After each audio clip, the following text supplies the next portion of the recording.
একদিন শ্বশুরজি আমার কালো ঘোড়াটি পোশাক ছাড়া দেখে খুবই অবাক হয়ে গেলেন আর বললেন, বৌমা, তোমার কালো ঘোড়াটি তো খুবই সুন্দর, আর এত তরতাজা এমন মজবুত ঘোড়া এর আগে দেখিনি।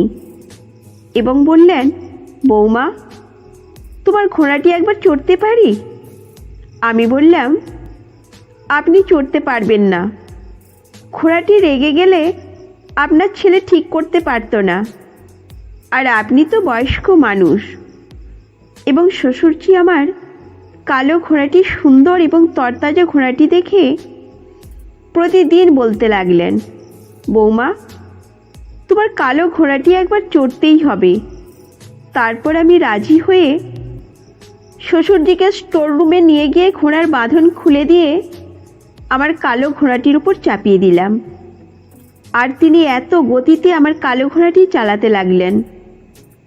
প্রায় 3 ঘন্টা ধরে তিনি ঘোড়ায় চড়লেন, একটুও ক্লান্ত না হয়ে। আপনারা সেইটা শুনলে অবাক হয়ে যাবেন। হ্যালো বন্ধুরা, আমি রাগিনী। আমি এক পাহাড়ি এলাকার মেয়ে, আর আমার গায়ের রং খুব ফর্সা। আমার সৌন্দর্য এমন যে কোনো মানুষ একবার দেখলেই মুগ্ধ হয়ে যেত। আমাদের বাড়ি খুবই গরিব হলেও প্রতিদিনেই বিয়ের প্রস্তাব আসতো। তবে আমি পড়াশোনা করতে চেয়েছিলাম, তাই সব প্রস্তাব ফিরিয়ে দিতাম। একদিন আমাদের এলাকার ধনী এক পরিবারের লোকজন বেড়াতে এলেন। তারা আমাকে দেখে মুগ্ধ হয়ে গেলেন, আর তাদের ছেলের জন্য আমার বাবা মায়ের কাছে বিয়ের প্রস্তাব নিয়ে এলেন। আমাদের পরিবার রাজি হলো এবং অনেক ধুমধাম করে আমার বিয়ে হলো।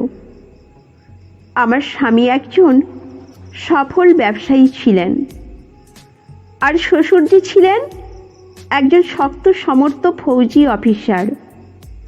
আমার বিয়ের 6 মাসের মধ্যেই এক ভয়াবহ দুর্ঘটনায় আমার স্বামী ও শাশুড়ি মা আমাদের ছেড়ে চলে গেলেন। আমি বিধবা হয়ে শ্বশুর বাড়িতে একা রয়ে গেলাম। শ্বশুরজি তখন চাকরির জন্য বাইরে ছিলেন। প্রায় 1 মাস পর তিনি চাকরি থেকে বাড়ি ফিরলেন এবং আমার দেখাশোনা করতে শুরু করলেন। আমার কালো ঘোড়াটি, যা আমার স্বামী খুবই যত্ন করতেন।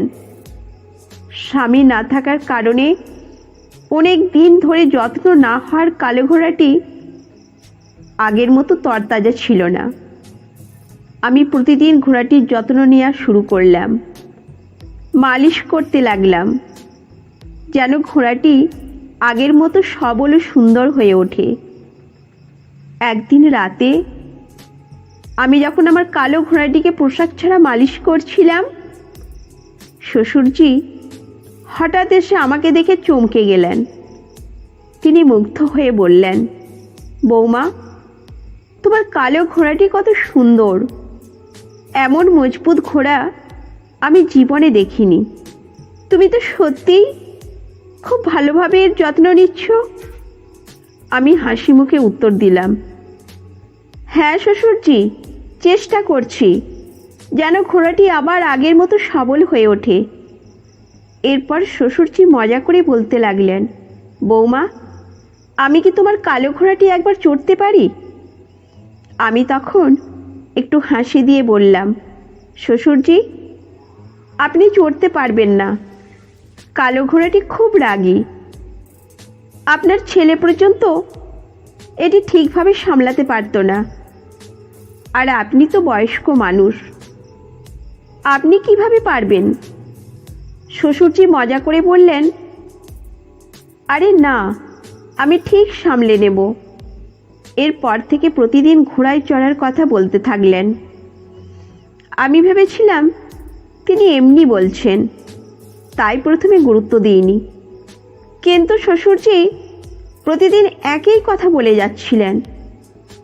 অবশেষে একদিন আমি ভাবলাম, আচ্ছা ঠিক আছে, দেখি শ্বশুরজি কি করেন। আমি তাকে স্টোর রুমে নিয়ে গেলাম, ঘোড়ার বাঁধন খুলে দিলাম, আর শ্বশুরজিকে আমার কালো ঘোড়ার ওপর চাপিয়ে দিলাম। প্রথমে ঠিক মতো ভাড়াটির ওপর চড়তে পারছিলেন না, তাই আমি ওনাকে একটু সাহায্য করতে লাগলাম। তারপর দ্বিতীয়বার শ্বশুরজি ঘোড়াটির ওপর চড়লেন এবং শ্বশুরজি এত দ্রুত চালাতে লাগলেন যে আমি তো অবাক। প্রায় 3 ঘন্টা ধরে তিনি ঘোড়ায় চড়লেন, একটুও ক্লান্ত না হয়ে। তার সাহস আর দক্ষতা দেখে আমি সত্যিই মুগ্ধ হলাম। তিনি এত ভালোভাবে আমার কালো ঘোড়াটিকে সামলাতে পারলেন যে আমি নিজের চোখকে বিশ্বাস করতে পারছিলাম না। এরপর থেকে শ্বশুরজি প্রতিদিন 2-3 বার কালো ঘোড়াটিতে চড়তে শুরু করলেন।